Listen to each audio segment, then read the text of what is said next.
आज हम और आप औसतन 5 से 6 फीट के होते हैं, लेकिन सतयुग के मानव ऐसे नहीं थे। वे विशालकाय थे।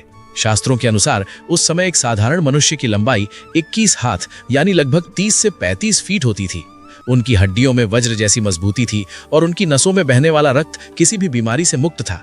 बुढ़ापा उनके पास तब तक नहीं भटकता था जब तक वे स्वयं उसे बुलाते नहीं थे। मृत्यु एक दुर्घटना नहीं बल्कि एक चुनाव हुआ करती थी। इसी स्वर्णिम युग में कुशस्थली के सिंहासन पर विराजमान थे इक्ष्वाकु वंश के परम प्रतापी राजा ककुदमी।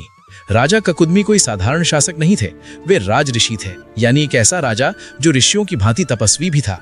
उनके पास ऐसी सिद्धियां थीं कि वे प्रकृति के 5 तत्वों भूमि, जल, अग्नि, वायु और आकाश को अपने इशारों पर नचा सकते थे। उनका शासन धर्म और न्याय का पर्याय था।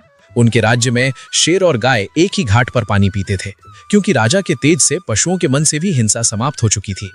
किंतु दुनिया का सबसे शक्तिशाली राजा भी एक पिता के रूप में असहाय हो सकता है।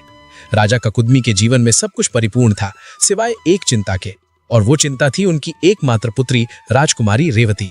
रेवती का जन्म किसी सामान्य प्रक्रिया से नहीं बल्कि यज्ञ की पवित्र अग्नि और राजा के तप के फलस्वरूप हुआ था। वो सौंदर्य की ऐसी प्रतिमूर्ति थी जिसे देखकर देवता भी अपनी पलकें झपकाना भूल जाएं। लेकिन यही गुण ककुदमी के लिए समस्या बन गया था।